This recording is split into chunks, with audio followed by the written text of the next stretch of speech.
Señoras, señores, amigos e amigas, moi boa noite. Saúdos desde Ribadumia nesta Semana Santa, martes 15 de abril, con este tempo que nos ten así un pouco a todos expectantes ante o que nos vai deixar facer e desfrutar esta semana, e con eso tamén, lóxicamente, todo o sector e o potencial turístico que temos nas Rías Baixas.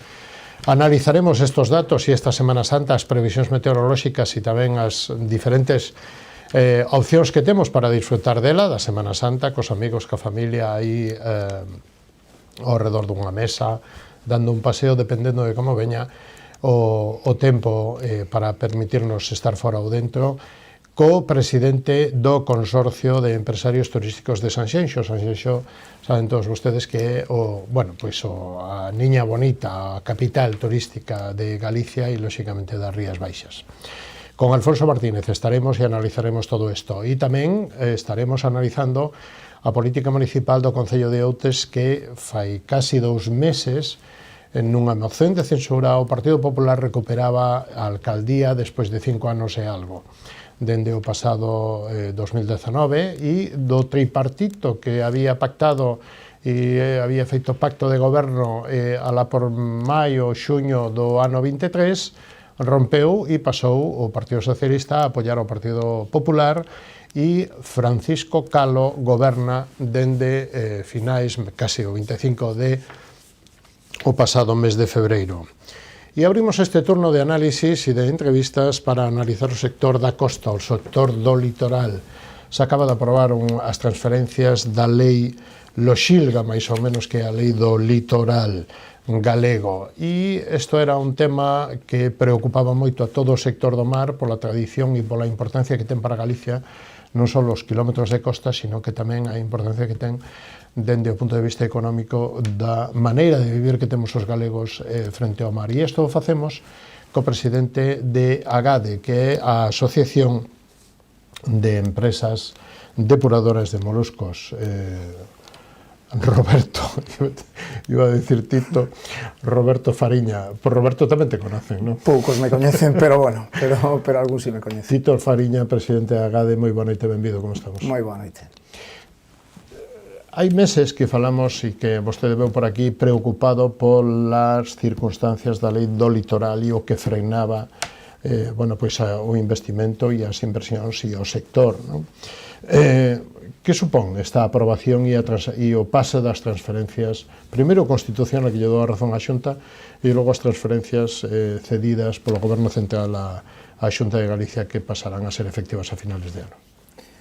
Bueno, é un feito histórico en Galicia que o litoral se poda xestionar desde a nosa terra. Certo é que isto comenzou en marzo de 2018, cando os servicios xurídicos da AGADE de Anfaco avisaron de que se estaba modificando un regulamento xeral de costa, que non dábamos atopado, e que ao final sí atopamos pestaña tras pestaña na página web do Miteco.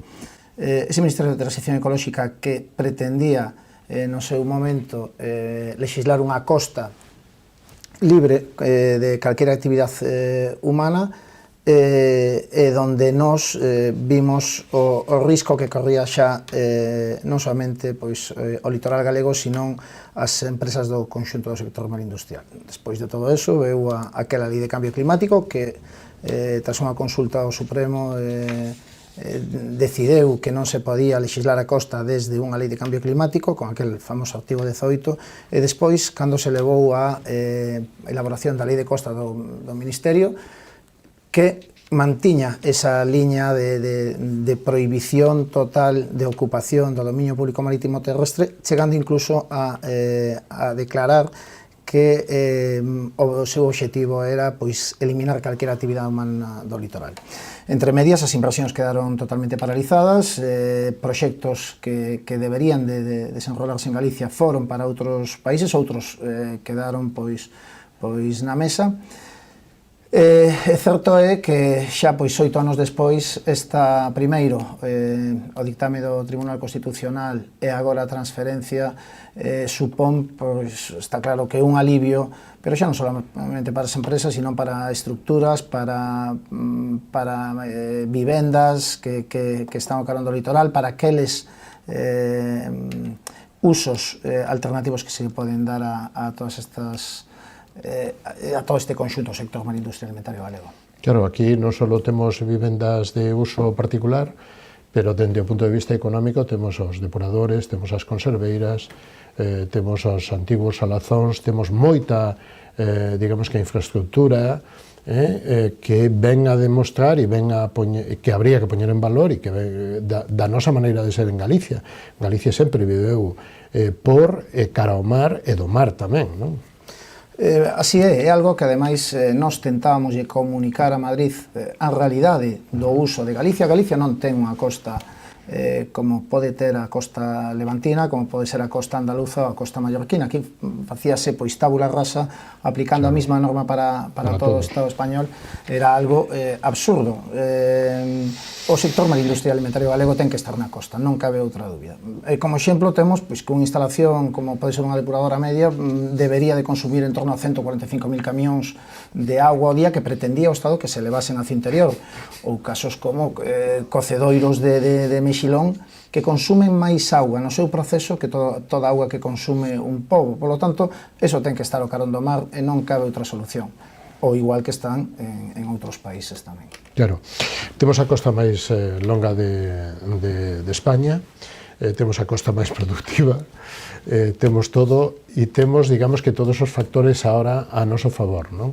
Que a administración se poña a traballar, que se configuren, digamos, que as comisións xestoras, que haxa un censo de toda a estructura e de todas as actividades que hai e as que se poden facer dende o punto de vista económico, social e medioambiental, non? Así é, a ventaxa da Lei de Ordenación do Litoral galego foi que probablemente fose a primeira lei que se conformase nunha especie de cogobernanza dos sectores do mar, dos concellos, dos sindicatos, das universidades, coa administración autonómica. Por suposto, que as ventaxas van a ser amplas para todo o conxunto poboacional de Galicia. No ámbito de ocupación do litoral viven cerca de 1,5 millón de persoas e, por suposto, o que buscamos primeiro é ter unha rapidez e unha inmediatez agora de tramitar os procedementos. A liña media que tiñamos de espera en Madrid era de 5 anos para que un procedimento poidéramos saber se seguía ou non seguía, algo que é totalmente antagónico para un proxecto empresarial. Exactamente, para calquera actividade industrial suporía pois prácticamente un desatino, non? Por lo tanto, estamos tamén expectantes agora a crear o Foro do Litoral, claro, nos cales pois estarán representados pois todo o conxunto da sociedade galega, municipios, universidades, vos, o sector do mar, os produtores, os transformadores, incluso as cofradías, claro. E, polo tanto, ven a deixar ben claro o bo funcionamento e a importancia desta lei, que xa hai outras comunidades que automáticamente xa pediron esta mesma lei para as súas. Estamos falando do caso do País Vasco, onde xa neste mesmo intre tamén están traballando para a súa transferencia. Bueno, vese pois con tranquilidade, sobre todo con alegría. Outro día vímoslo nun acto no Salón do Pazo de Rexeo da Transferencia de actos. É certo que é unha enorme satisfacción, creo que para todos os que será un ano de traballo, pero tamén un ano clarificador, non? Que marcará o antes e o despois para todo o sector do mar e para Galicia. Porque neste ano se van a poñer as cousas claras, non só a comisión e ese foro, sino que tamén se vai a, digamos que, pechar o censo, o rexistro de todos os bens inmobles e culturais que hai para que non só se manteñan os que se estaban desenvolvendo, sino os que se poidan desenvolver a futuro e que quede todo o mapa clarificado, non? Así é, queda moitísimo traballo por diante. O que sí lle corresponde tamén a Madrid é que agora todos os procedementos os traslade a Galicia ca máxima rapidez. Os expedientes administrativos. Hai moitos expedientes que todavía non chegaron a Galicia.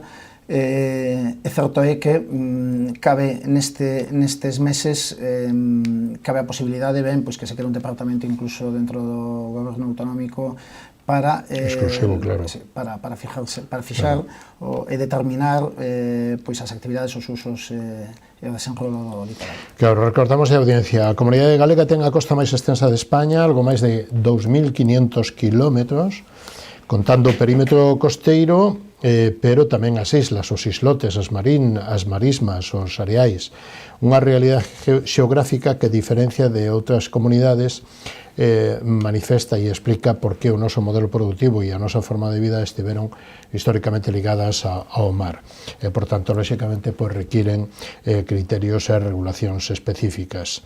Esta lei permitirá levar a cabo a xestión de 1,6 millóns de hectáreas marítimas e terrestres en 86 concellos que concentran o que antes decía Roberto Fariña, que concentran unha poboación cercana a 1,5 millón de persoas que ven sendo o 58% da poboación galega. Lóxicamente, isto é máis que importante, non?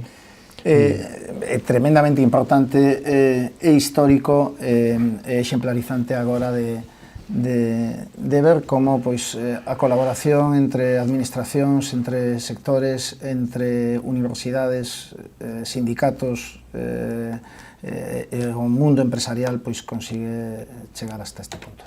O traballo quedou, o medo que pasou o sector, non? A incógnita, a incertidumbre, non?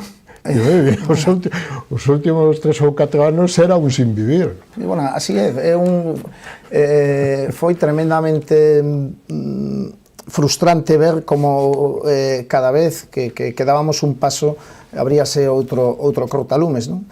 O apoio por parte dos grupos do Arco Parlamentario Nacional foi moi diverso, certo é que nós falamos con todos os grupos, tiñamos apoio do PNV, tiñamos apoio incluso de grupos como Teruel, que non teñen mar, pero que entendían perfectamente a realidade. Certo é que a única mágoa que temos é que non se aprobase ou non houvese un acordo pleno da Lei de Ordenación do Litoral en Galicia no Parlamento galego, pero bueno, máis alá de todo eso que conseguimos un obxectivo claro que era poder diferenciar a costa galega da costa de outras comunidades. Comparar o temporal Gloria, como nos decían en Madrid, que había sido un temporal que aconteceu hai 3 ou 4 anos no Mediterráneo, co que podría pasar en Galicia, era algo absurdo. As nosas condicións son totalmente diferentes e distintas a outras comunidades. Como está o sector? Que datos ten de forza, de plans de investimento a día de hoxe? Que expectativas ve vostede como presidente e analista do sector?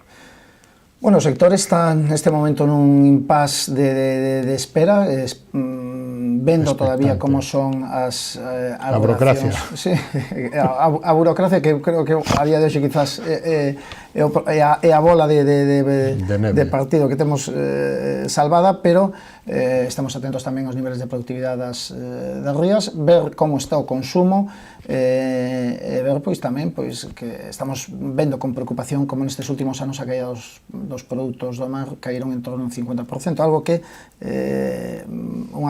unha caída estrepitosa, algo nunca visto, non?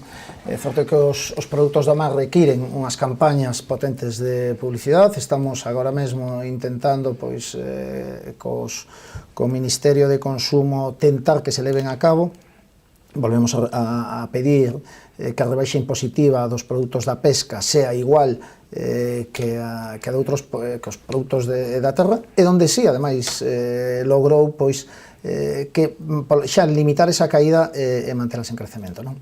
A día de hoxe o que realmente nos preocupa esos cambios de hábito que están sucedendo, esa necesidade pois de fomentar outra vez o produto, a proteína sana, o produto do mar, que pois vemos como está indo en caída. A economía azul. Ademais, hai unha cuestión que, xa que menciona isto, vostede pertenece e preside un dos subsectores que, ademais, para este tipo de situacións non teñen axudas, así como ten o sector produtor, o marisqueiro, o mariñeiro, que poida ter axudas por cese de actividade, por subsidios, etc. Os seguintes eslabóns non teñen ese tipo de contraprestacións ou compensacións. E isto supoño que cando cae, a vostedes lle cae a facturación, lle cae a economía, lle cae a actividade, non? E como se leva isto? Bueno, en respecto á produción, a Comisión Europea deixa ben claro, e por eso protexe tanto os sectores primarios, que detrás do sector primario existen 10 postos de emprego a maiores, non? Nos estudios dentro da Universidade de Santiago, no Departamento de Economía Pesqueira, citan 6, pero para poñer un exemplo, nos a ameixa que vende Cambados, envasase 1 kilo de madeira, que hai que facer esa madeira, hai que transportala, hai que documentala, analizala, distribuíla, depurala, procesala, e ata que chega ao consumidor, pois facilmente está ocupando 6 ou 7 eslabóns da cadena, non? E se non pasa por un restaurante. Exactamente, é dicir, ou ben os canales Horeca, ou ben, pois, ese punto de venta. Por lo tanto, correspondelle ás administracións o bo estado de saúde dos sectores primarios, pero sobre todo a responsabilidade dos que traballan o dominio público marítimo terrestre, un dominio público nos cales se obtén un rendimento que sean, pois, o máis eficientes posibles, non? Eso é certo, que é un problema que estamos tendo, un problema de caída de produción, que ademais non é heteroxéneo en toda Galicia, é dicir, en Galicia hai casos de éxito dentro do sector do mar, temos o sector da piscicultura, que é un sector do máis potente en Europa, probablemente o mellor productor de lenguado e de rodaballo a nivel europeo. Temos o sector bateeiro, por suposto, que é un sector resiliente, un sector que empezou cunha campaña moi mala no ano 2024 e acabou cun ano espectacular a nivel cualitativo. Temos o caso de Carril, uns parques de Carril onde vemos uns niveles de facturación altísimos, 800.000 metros cuadrados, 12 millóns de euros, 800 personas traballando. E vemos o sector hostrícola galego que está en plena fase de crecemento, pois con un produto de ostra rizada que certo é que está con un crecemento dun 40% frente, pois, a produción francesa, non? É dicir, cabe, hai que entender que somos productivos, a pesar de que tamén temos que ter claro que Galicia xa non é un gran sector productor, sino que é un gran sector comercializador.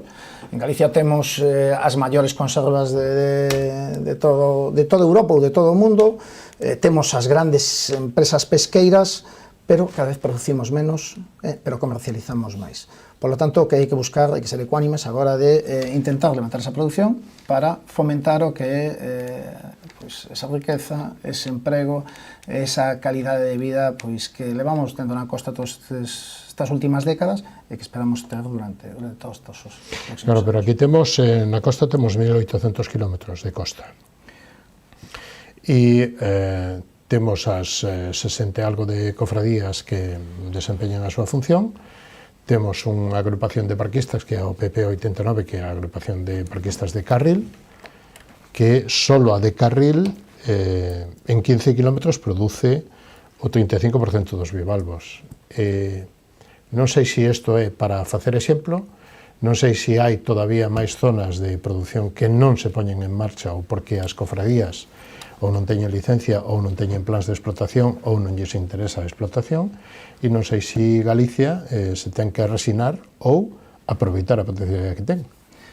Bueno, Galicia a día de hoxe ten, exceptuando Carril, que certo é que produce pois unha media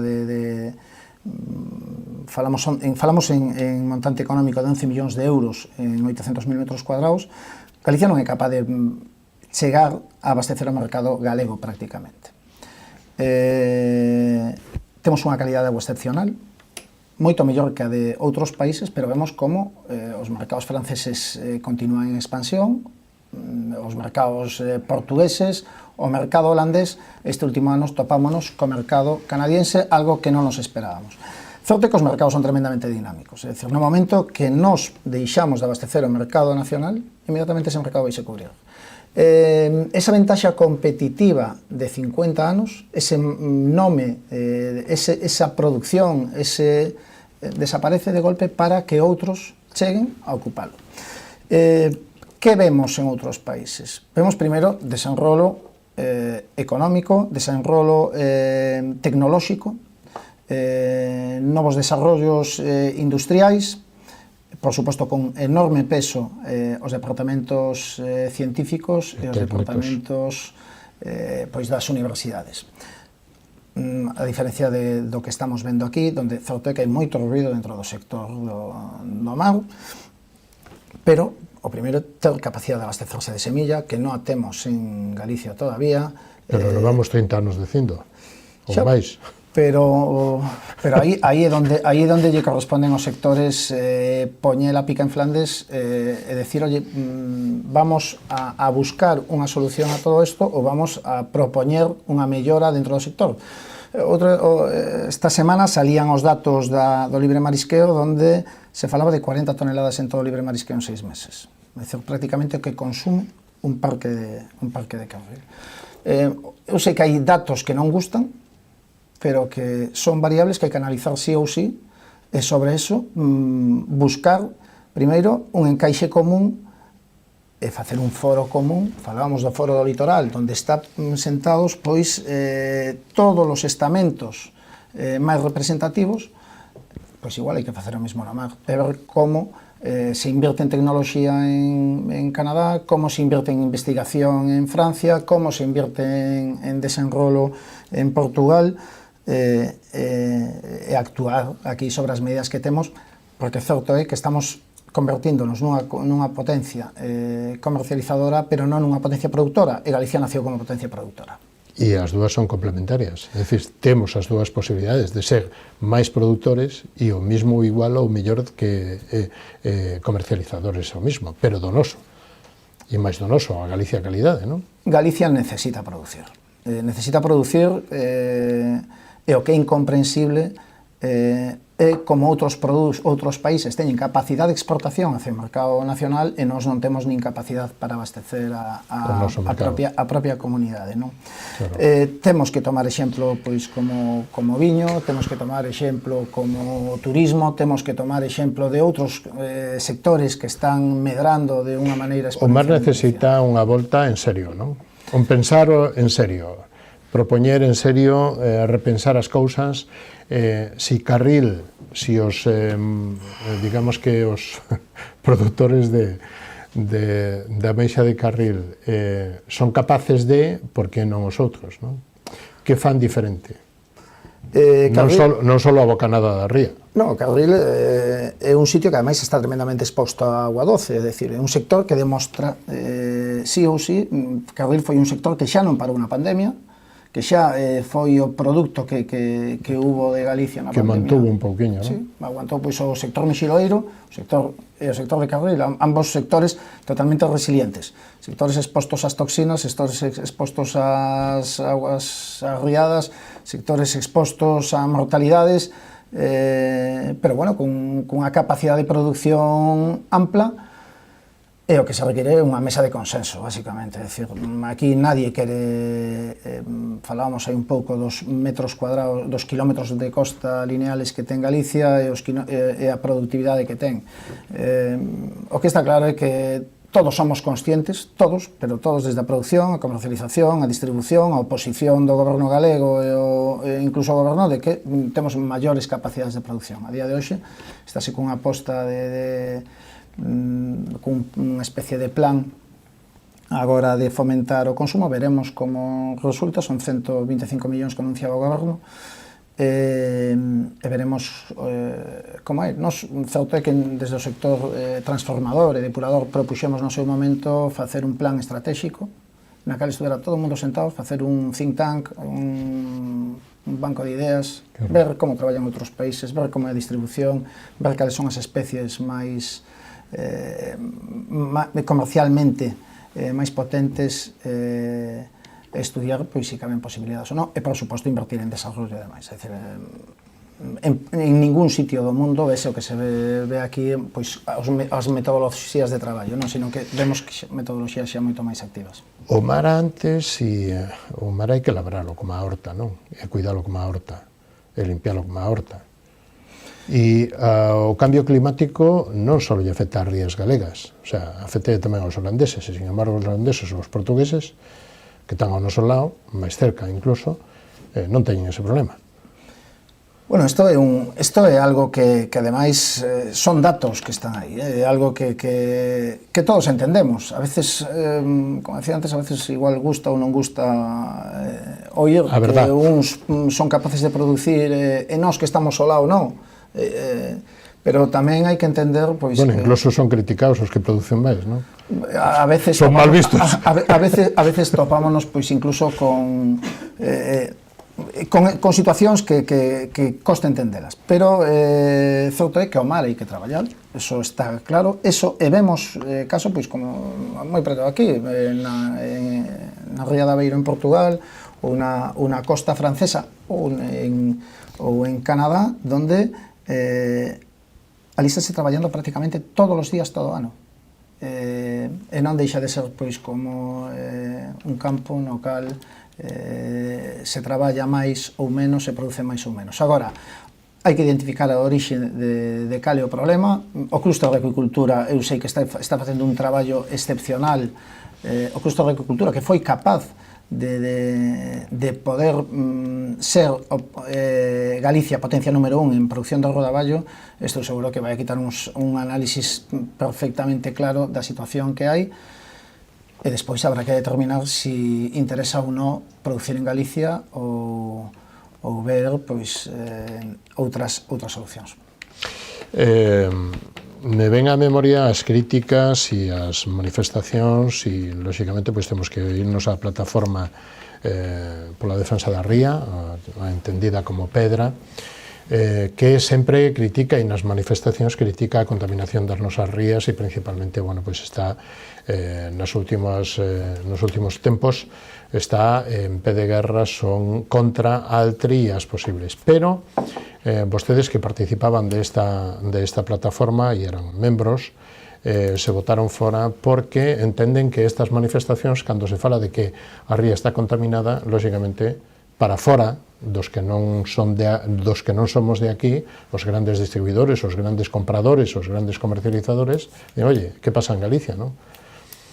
E isto hasta onde deberamos de utilizar as cousas con sentidiño e as críticas ou as manifestacións con sentidiño, porque coa cantidad de organismos e de laboratorios que temos de análisis, supoño que todos entendemos que o produto cando sale de aquí sale con todas as garantías. O que hai é que actuar con responsabilidade ante o noso produto e ante o noso país, non? Temos a mellor calidade de agua de toda Europa, eso é indiscutible. O que non podemos é poñer en vereda, na picota, o nome de Galicia e o nome do produto galego. Hai moitísimas líneas de distribución que non queren o produto galego por alarmas totalmente infundadas. Regenerar minas, metales pesados, contaminación, isto é o día a día, pero que isto que se lle está trasladando ao consumidor é un error tremendamente fatal. É máis, Francia ten 12 centrales nucleares na costa. A semana pasada, estou poñendo uns exemplos, a semana pasada chocou un toconado e un Prestige un poquinho máis ao norte do Canal da Mancha. Ningún productor francés, ningún productor inglés, ninguna plataforma, ningún partido político, colectivo, ningún saleu falando de que o produto non é seguro ou de que había un risco. O contrario, é dicir, as campañas de promoción destes países son exemplares, algo como que o que lle estamos pedindo ao Ministerio de Madrid, un tipo de campaña de promoción como fan ao resto de países europeus, fomentar o consumo do produto do peixe e, sobre todo, pedir de responsabilidade a todos estos que están poñendo en dúbida o nome de Galicia e o nome do produto de Galicia. A ría de Arousa é unha ría tremendamente saneada, todo pode mellorarse, por suposto, sí, pero baixo ningún concepto podemos tocar. Pero que isto non quere dicir que non haxa críticas. Non, por suposto que non. As críticas todas, outra cousa é hasta onde. Pero que os que temos que colocar o produto no mercado somos nós. E os que escoitamos a intranquilidade, os que escoitamos que hai mexilóns de algunhas zonas da ría que non queren por riscos medioambientais que non existen, esos somos nós os que escoitamos. Polo tanto, certo é que nós queixámonos no seu momento, pero temos que ser cautelosos e sobre todo non tirar pedras con todo tillado, que o produto galego é o mellor produto do mundo. Pues somos referencia en laboratorios e en centros de investigación. Bueno, en calidad de aguas, é dicir, estas aguas están monitorizadas todos os días, aparte dos autocontrois que teñen as empresas que están captando agua, cus estándares de calidad a nivel europeo dos máis altos, non? Por lo tanto, o que falamos, certa responsabilidade á hora de, sobre todo, poñer o produto galego no mercado, que despois hai que poñelo, hai que consumilo. E o consumidor, no momento que ve calqueira risco, o primeiro que fai é poñer un caparazón evitalo. Están preocupados o sector por Altri, por a posible factoría? Bueno, está claro que cando hai un feito administrativo considerase un acto arreglado, non? Altri, nos coñecemos Altri dende o ano 2022, cando estábamos solicitando os PERTES, os plans estratégicos de recuperación, e xa en Madrid xa deixaban ben claro a opción de Altri agora de inversión que nos solicitábamos dentro do parte agroalimentario para o sector da industria e que ao final pois correspondeu-nos un 0,13%, casi nada, non? A aposta do goberno en aquel momento xa deixaba ben clara pois que a planta ibase a instalar en Galicia. Nos o que temos ben claro é que temos que estar moi atento aos plans de vigilancia ambiental e os días que marquen os técnicos. Hai 45 técnicos ambientales que pasaron os controles, dos cales eu creo que non temos ninguna duda, e o que sí temos ben claro é que ten que haber desenrolo económico en Galicia e ten que haber seguridade agora de poder manter os procesos tanto industriais como productivos. Como se presenta que expectativas teñen e como se presenta este verán? Mellorará o sector productivo e habrá máis, digamos que, depuración? Bueno, dentro da transformación o sector, respecto ao mexilón, estamos nun momento moitísimo mellor que hai un ano, moitísimo mellor. Estamos ainda a día de hoxe, estamos con rendimentos moi bons. Certo é que tamén hai un traballo por detrás do sector bateeiro inmenso, inconmensurable. Respecto aos bivalvos, pois estamos vendo como hai certas recuperacións en algunhas zonas, pero todavía tampouco temos constancia de plans de traballo, plans de desenrolo ou demais. É algo nos cales temos que traballar día a día, ou decisión a decisión das confrarías.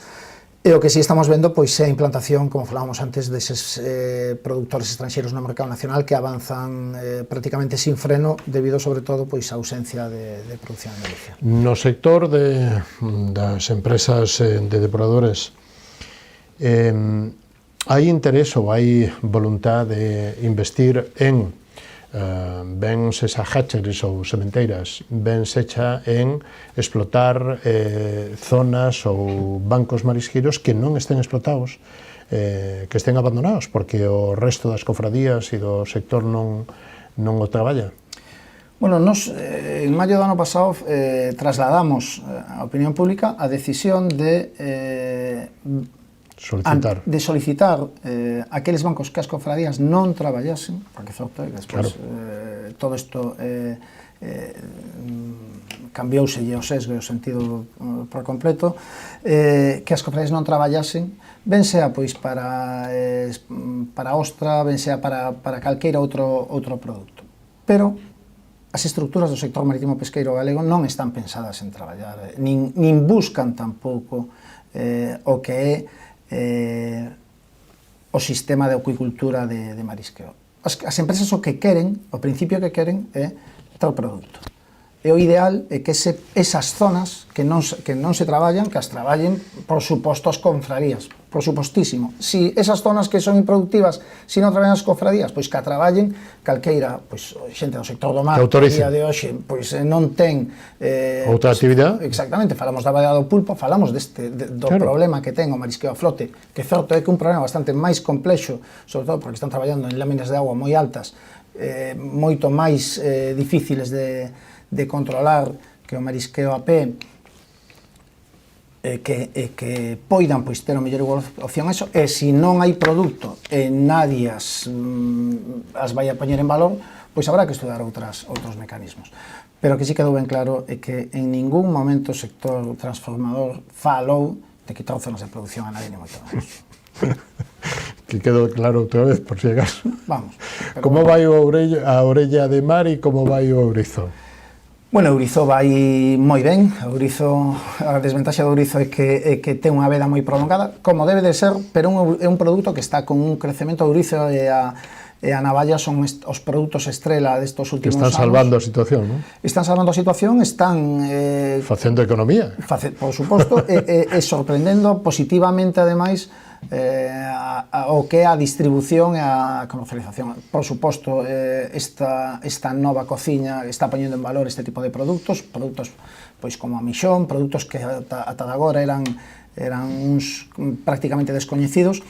Entendemos tamén así que bueno, pois que oxalá cando volten os outros volvan tamén con esta forza, con esta potencia que traen pois todos estos. Señor Fariña, lle agradecemos moito que haya estado connosco, pero chegamos ao final deste camiño. Ten o último minuto para dicir o que vostede queira ou que eu non lle preguntei. Bueno, pois nada máis, esperar que os tempos melloren. Temos un horizonte moito máis positivo que hai un ano. Temos un sector xa en capacidade de desenrolo. Temos técnicos moi bons a nivel ambiental, a nivel científico, a nivel económico, que podan axudar a que estas produccións melloren. E, por suposto, temos que ver pois todo con esperanza e ver con as novas posibilidades que seguro que as vamos a ter. Que se cumplan, que será bo para vostedes, pero tamén para Galicia e para toda a costa. Por suposto. Que é unha maneira estupendísima de vida, non? De modo de vida. Moitísimas gracias, hasta unha vindeira ocasión. Hasta a próxima ocasión, moitas gracias. Nos vamos a publicidade. Dentro de un instantillo estamos de novo con todos vostedes. Hasta ahora mismo.